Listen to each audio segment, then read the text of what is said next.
So usually a diagnostic process relies heavily on like a binary expectation. Right. You look at an X-ray of a broken arm, you see that clear, jagged white line across the radius, and, well, the fracture is undeniable. Right, yeah. It's broken or not broken. Exactly. It's clean, it's visible, and it's contained to a single isolated system. Which is a really comforting paradigm because the parameters are entirely closed. You aren't dealing with this continuously shifting baseline, you know? Yeah, but when you step into the architecture of enterprise cybersecurity, that diagnostic clarity just it completely shatters. Oh, You're suddenly looking at tens of thousands of distributed endpoints, millions of concurrent processes executing like every single second, and a continuous stream of telemetry that never stops. It's overwhelming. The X-ray machine is just blurry by default. Right. You are trying to find the single anomalous thread in a sprawling tapestry that is literally supposed to be moving. Yeah. So today, we're looking at how the CrowdStrike Falcon platform attempts to fix that lens. Yeah, we're getting into the real mechanics today. We are. So if you are managing massive data flows or architecting enterprise deployments or just intensely interested in the raw mechanics of endpoint management, today's deep dive is built specifically for you. Definitely.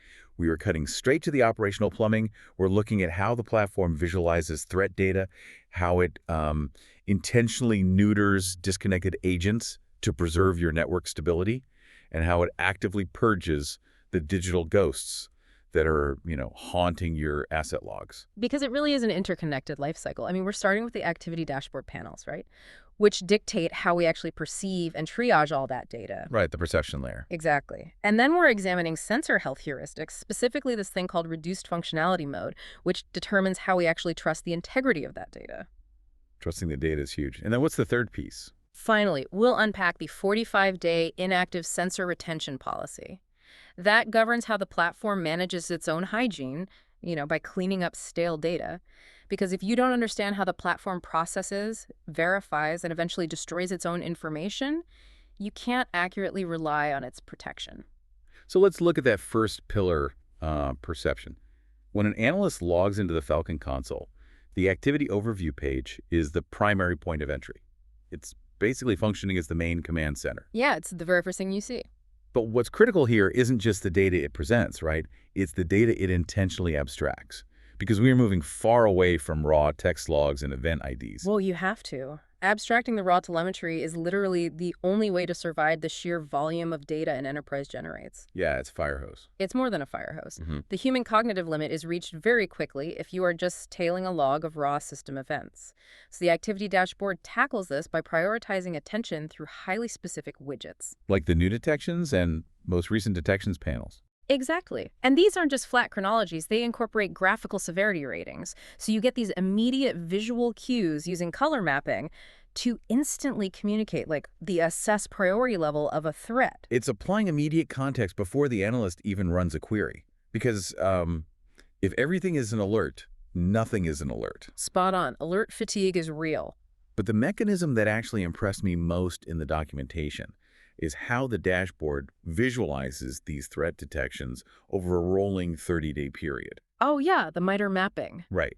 It doesn't just categorize them by severity. It maps them directly to the MITRE ATT&CK framework. So instead of a generic, malware block notification, the widget groups the activity under specific tactical pillars. Like defense evasion or privilege escalation. Exactly. And grouping by MITRE tactics completely changes the operational narrative, doesn't it? It really does. I mean, the MITRE ATT&CK framework operates essentially as the periodic table of adversary behavior. The periodic table, that's a great way to put it. Yeah, because when the dashboard aggregates alerts under these specific tactics, it bridges the gap between a standalone event and an attacker's broader campaign. So it gives you the bigger picture. Right. So if your dashboard shows a sudden volume spike in execution tactics, you know adversaries are attempting to run unauthorized code. But if that spike is in credential access or, say, lateral movement, the contextual implication is far more severe. Because they're already in. Exactly. It means the adversary isn't just knocking on the door. They are inside, they're moving through the environment, and actively attempting to harvest credentials to escalate their privileges. It transforms the alert from a reactive notification into a positional tracker. You aren't just seeing that a window is broken, You're seeing that the intruder is currently in the hallway moving toward the server room. And that positional awareness is honestly the primary weapon against alert fatigue. Historically, security operations centers have just been decimated by platforms that generate high volumes of low-fidelity, context-free alerts. Analysts just get overwhelmed. Right. Totally. They develop tunnel vision, they start bulk closing alerts without even doing an investigation, and then the critical anomaly slips right through the cracks. Which is exactly what attackers are hoping for. Yeah. So by aggregating and contextualizing the data via MIR tactics, the platform requires the analyst to engage only when there is a cohesive, verified threat narrative. I look at this activity dashboard like a highly tuned air traffic control radar. Oh, I like that analogy. Right. If an air traffic controller's screen rendered every single object in the sky, like every flock of geese, every consumer drone, every weather balloon, the screen would just be a solid block of green noise. They'd never see the planes. Exactly. They would inevitably miss the 2 commercial jets on a collision course. So the dashboard's widgets, the color-coded severity, the MIR groupings, these are the filters removing the weather balloons so the analyst can actually track the jets. And the transition from that high-level radar view down to the granular execution details is where the platform's workflow really accelerates. Because you can't just stay at 30,000 feet. Right. Say you spot a spike in that defense evasion tactic on the activity overview bar chart. You just select that specific widget, and the platform immediately pivots you into the endpoint detections details page. So you move from an aggregated 30-day statistical view directly into the specific isolated event data. Straight down to the forensic level, yeah. And at that forensic level, we aren't looking at a raw JSON file. Thank goodness. Right. The analyst is presented with a process tree. I want to dig into the mechanics of this because it's so central to the investigation workflow. When the analyst clicks into that process tree symbol, what are they actually looking at in terms of execution chains? They are looking at a graphical, hierarchical map of the endpoint's execution sequence. Okay, so a visual map. Yeah. The kernel-level sensor has watched the entire chain of events and visually linked the parent processes to their subsequent child processes. Give me an example of what that looks like. Sure. So, for example, if a user clicks a malicious link in an email, the tree visualizes the email client as the root parent process. Got it. And then you see the line connecting it to the browser that was spawned, and then perhaps a subsequent line connecting the browser to PowerShell if the payload attempted to execute a script directly in memory. And seeing PowerShell spawn directly by a browser is an immediate high-fidelity red flag. I mean, browsers shouldn't be launching command line shells. Exactly. It's highly suspicious. The process tree exposes the command line arguments, the file hashes, and the network connections associated with each node in that chain. So the analyst doesn't have to manually stitch together disparate event logs to reconstruct the timeline. Nope. The platform has already built the timeline visually. Furthermore, alongside that execution chain, the dashboard explicitly displays the remediation steps the sensor took. Oh, that's helpful. What did it actually do to stop it? Right. Did it aggressively kill the process? Did it quarantine the executable? Did it merely sever the outbound network connection to the command and control server? It lays it all out. So the funnel is entirely seamless. You identify the systemic trend on the activity dashboard, pivot to the specific endpoint detection, analyze the process tree to understand the blast radius, and then verify the automated remediation, all without writing a single query. That's the ideal workflow, yeah. But this entire workflow, this beautiful high-fidelity visualization, operates on a massive assumption. Which is? It assumes an uninterrupted flow of telemetry from the endpoints to the cloud. If the radar dish goes offline, the air traffic control screen goes blind. Yeah, which is the fundamental vulnerability of any cloud-managed architecture. Right. The Falcon platform utilizes a single lightweight agent architecture. The sensor sits at the kernel level of the operating system. It isn't a bloated suite of localized scanning engines, you know? It's not scanning every file constantly. Right. It's a highly efficient observer and enforcer that relies on continuous synchronization with the CrowdStrike cloud. If that synchronization is severed, whether through network failure, physical damage, or intentional adversary tampering, you have a blind spot. If the sensor is the central nervous system of the endpoint, cutting it off from the cloud is like severing the spinal cord. The cloud can't send updated threat intelligence or policy changes. The endpoint is totally isolated. It's on its own, yeah. So how does the platform account for these disconnected agents? Well, it relies on a critical health heuristic known as reduced functionality mode, or RFM. Reduced functionality mode. Okay. RFM is a specialized, degraded state that the sensor autonomously enters when it has been unable to communicate with the cloud for a predefined period. And what's that period? In this specific architecture, that trigger period is exactly 14 days. If an endpoint fails to check in with the cloud for 14 consecutive days, the kernel sensor dynamically shifts its operational parameters and enters RFM. Okay, wait. I have to challenge the logic of this failsafe. Okay, hit me. If an endpoint is isolated for 14 days, it is inherently more vulnerable because it lacks the latest threat intelligence. So why would the platform intentionally reduce the sensor's functionality? Shouldn't the agent continue operating at absolute maximum capacity, utilizing its last known good configuration, just to provide as much defensive coverage as possible? It's a really valid architectural question, and it speaks to the inherent tension between aggressive security posturing and operational stability. How so? Well, you have to consider what an endpoint security agent is actually doing at the kernel level. It is intercepting system calls, analyzing memory allocations, and inspecting network traffic based on highly complex behavior-based heuristics and machine learning models. Which requires significant computational overhead if left unchecked. Precisely. The sensor requires continuous policy tuning from the cloud to differentiate between novel malware and, say, a poorly optimized, legitimate enterprise application update. I see. Yeah, so if a sensor is completely isolated for 14 days, its behavioral models become stale. If you allow a stale kernel agent to operate at maximum enforcement capacity, the risk of a catastrophic false positive skyrockets. Oh, well. So it might interpret a critical operating system patch as a privilege escalation attack and just block it. Exactly. Or worse, it could start looping. If it's constantly generating event telemetry for blocked actions but has no cloud connection to offload that data, the local queue would overflow. Because it's still collecting data but has nowhere to put it. That is the exact operational hazard. An unchecked, isolated agent could easily consume massive CPU cycles in memory, trying to apply outdated rules or attempting to cache an endless backlog of telemetry. Which kills the machine. Yeah.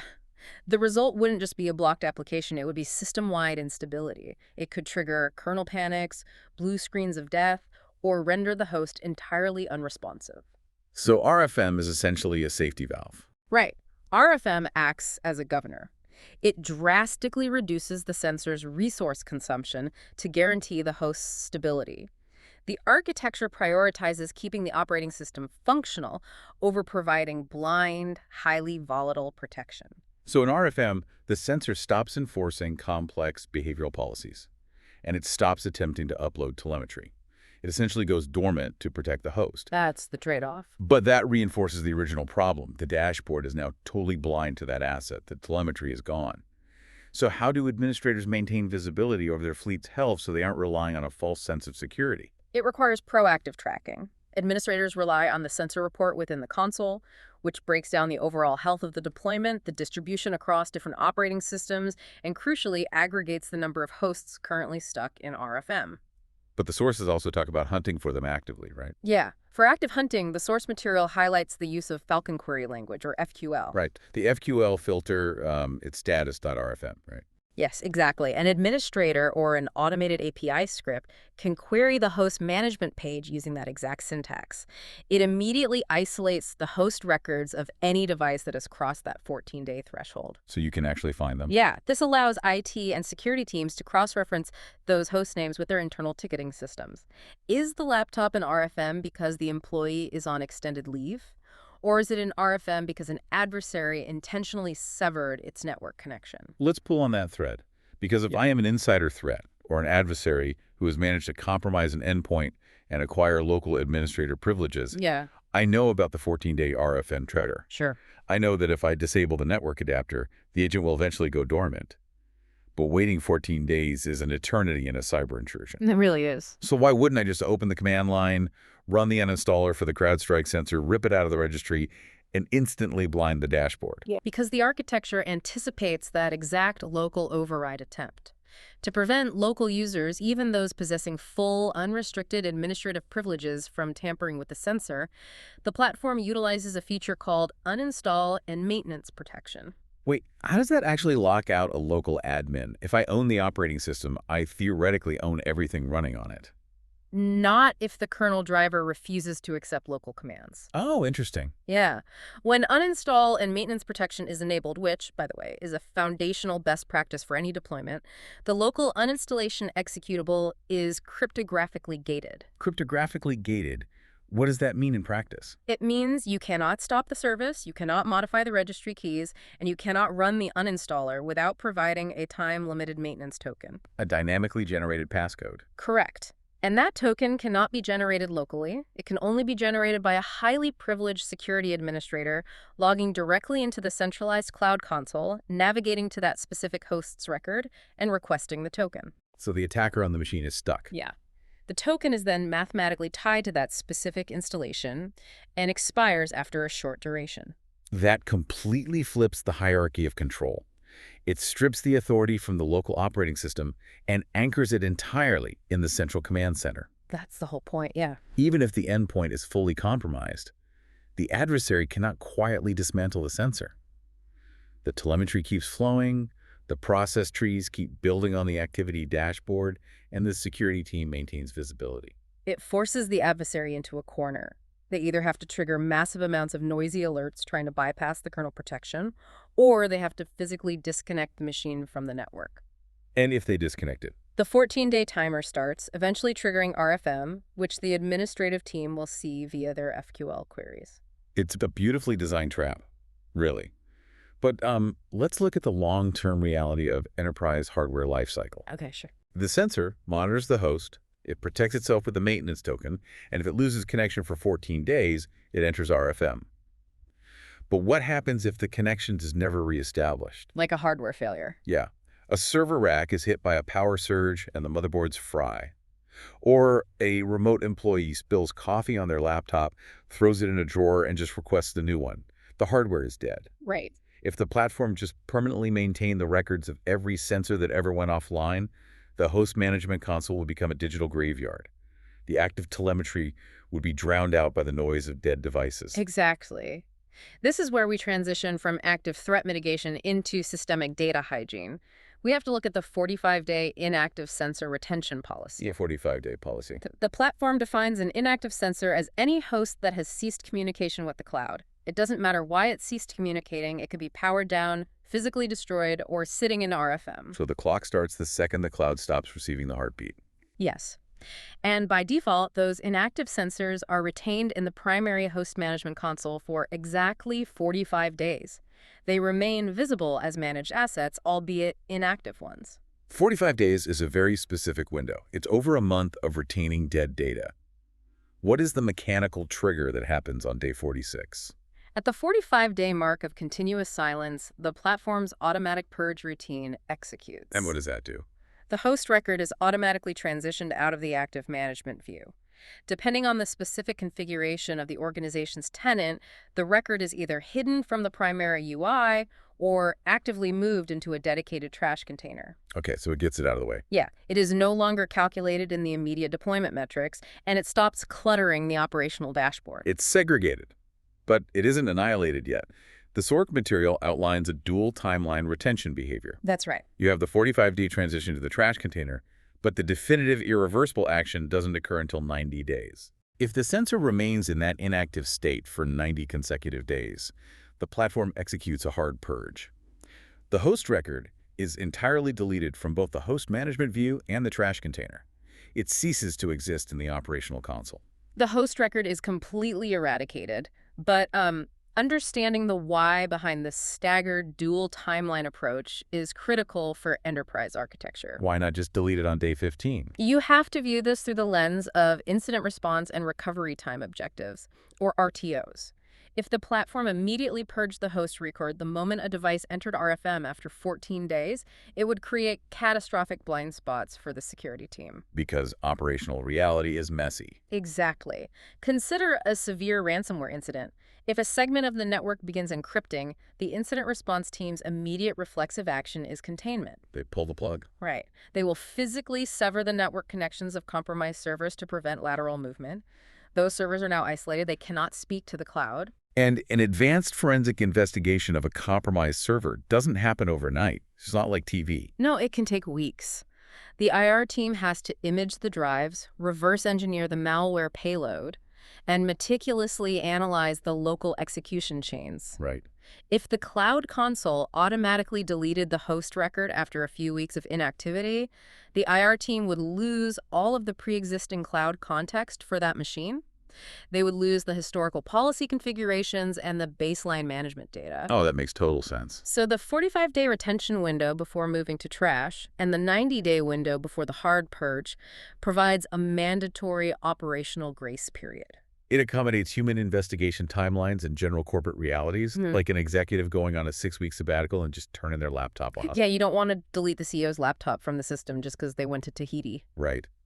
But there is another layer to this hygiene policy that affects the broader architectural posture, which is asset management. The sources explicitly mention how this purge cycle integrates with the asset graph. Oh, the asset graph is massive. The asset graph is the foundational topology map of the enterprise. It continuously maps the complex, multidimensional relationships between active devices, user identities, and cloud workloads. And for that topology to be actionable, it has to be intensely accurate. Absolutely. It must aggressively distinguish between managed assets, meaning devices actively running a healthy communicating Falcon sensor, and unmanaged or unsupported assets. Which means the denominator in your security metrics has to be correct. Yes, exactly. Like if your IT department provisions 10,000 laptops over 5 years, but 2,000 of them have been recycled, lost, or destroyed, you only have 8,000 active endpoints. Right. If the platform never purged the dead records, your compliance dashboard would scream that 20% of your fleet is constantly offline and vulnerable. It would completely corrupt the organization's security posture metrics. By systematically executing that hard purge at 90 days, the retention policy guarantees that the asset graph accurately reflects the true physical reality of the environment. The database is continuously self-pruning. Let's map this entire life cycle out to ensure the mechanics are perfectly clear for everyone listening. Okay, let's do it. Day 1. A device loses connection to the network. The heartbeat stops. Day 13. The sensor, realizing it is isolated, dynamically enters reduced functionality mode to preserve local system stability. Right. Day 45. The platform's automated routine recognizes the sustained inactivity and shifts the host record out of the active console and into the trash container. Day 90. The hard purge executes, and the host record is permanently eradicated from the management console to preserve the accuracy of the asset graph. That's the exact life cycle. But looking at this timeline, I see a massive forensic loophole. Oh, really? Yeah. We are relying on this automated digital decluttering. What happens in a high-stakes insider threat scenario? Walk me through it. Okay, an employee with authorized access inserts an unauthorized USB drive, bulk copies highly sensitive intellectual property, and then intentionally destroys the laptop. They shatter the hard drive and throw the machine in a river. The device goes offline. The 90-day clock starts. Does the security team permanently lose all evidence of that data exfiltration? Like the telemetry of the USB insertion, the file transfer logs, the moment that 90-day hard purge deletes the host record? That is the pivotal architectural question, and it requires us to cleanly separate two entirely different data structures within the platform. Okay, what are they? The host management record and the historical telemetry data. They are not the same thing, and they are not governed by the same retention policy. Break that down. How are they decoupled? The 90-day hard purge applies exclusively to the host management record. That is the stateful representation of the device in the console, its IP address, its assigned policies, its physical location in the UI. Right. At 90 days, that specific management object is deleted. However, the behavioral telemetry that the kernel sensor successfully transmitted to the cloud before the laptop was destroyed, the process executions, the registry modifications, the USB device control logs, that data is routed to a completely separate infrastructure. Oh. The sources mention the long-term repositories. Yes. The telemetry is preserved in long-term repositories, or LTR, which is powered by CrowdStrike's log management backend, Humio. Humio, right. The retention lifecycle of the Humio LTR is entirely independent of the 90-day host record purge. Depending on the specific subscription tiers and compliance requirements of the enterprise, that historical telemetry might be retained in the LTR for 6 months, a year, or even longer. So the management console deletes the address of the house to keep the map clean, but the security cameras recorded everything that happened inside the house, and those tapes are stored in a separate vault. That is exactly the mechanism. If a forensic auditor opens an investigation on day 120, well past the hard purge, the host will no longer exist in the active asset graph. But the data is safe. Yeah. The investigator can query the Humio LTR backend and reconstruct the exact execution chain. They can view the process tree of the user copying the files to the USB drive, complete with timestamps and file hashes, because the historical telemetry outlives the management record. It's a brilliant architectural division.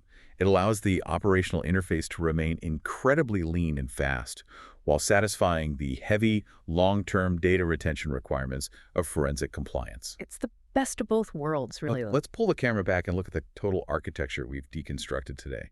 We started at the point of human interaction, right? The Endpoint Security Activity Dashboard. Right. We examine how it combats cognitive overload by abstracting raw telemetry, utilizing the IIR, ETT, and CK framework to build positional threat narratives, and allowing analysts to pivot seamlessly into visual process trees. And then we analyzed the dependency of those visualizations on the kernel-level sensor.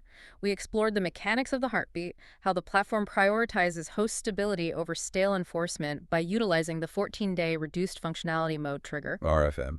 Yeah. And we saw how the cryptographically secured maintenance token prevents local adversaries from dismantling that telemetry pipeline. And finally, we tracked the data to its end of life. We saw how the 45-day trash transition and the 90-day hard purge maintain the structural integrity of the asset graph, while the decoupled Humio long-term repository ensures that vital forensic telemetry survives the death of the host record. When you evaluate these three pillars holistically, you aren't just looking at an antivirus tool, you are looking at a self-regulating data ecosystem. A self-regulating data ecosystem. I like that. It really is. The automated 90-day purge ensures the database remains accurate. Because the database is accurate, the health heuristics like the FQL queries tracking RFM are highly precise. And because the sensor health is meticulously maintained, the activity dashboard is continuously fed with high-fidelity, actionable intelligence. It is a closed loop of operational hygiene, and that is the critical takeaway for anyone engineering or managing these environments. Enterprise security is fundamentally an exercise in data lifecycle management. Absolutely. The most sophisticated machine learning algorithms in the world are utterly useless if your platform causes kernel panics on your endpoints, or if your analysts are suffocated by the noise of dead assets and contextless alerts. It all falls apart without the hygiene. It really does. But I want to leave you with a final provocative thought regarding the mechanics of these automated life cycles. We just established that an inactive host record is permanently eradicated from the operational console after 90 days of silence. Right. If a highly sophisticated adversary reverse engineers this automated purge cycle, could they weaponize it? Oh, it's a dark thought. Could an attacker compromise a device, intentionally sever its connection to the cloud, and then simply wait? Could they patiently wait 91 days for the automated hard purge to execute, for the host record to vanish from the asset graph, and for the security team to completely forget the device ever existed? Yep. And on day 92, could they reconnect that device to the corporate network as a completely untracked, unmanaged asset, a ghost returning to the network, totally invisible to the primary management console? As you go about your week analyzing your own environments, ask yourself what invisible threats are quietly waiting in the gaps between physical reality and our automated cloud retention policies. It really highlights the absolute necessity of combining these automated hygiene processes with active, continuous threat hunting. You cannot rely solely on what the dashboard shows you. You have to actively hunt for the anomalies the dashboard was designed to forget. Thank you for joining us for this deep dive. We hope we've given you a clearer, more mechanical understanding of how enterprise security platforms actually process the chaos. Keep interrogating your architecture, keep pushing for visibility, and we'll see you on the next one.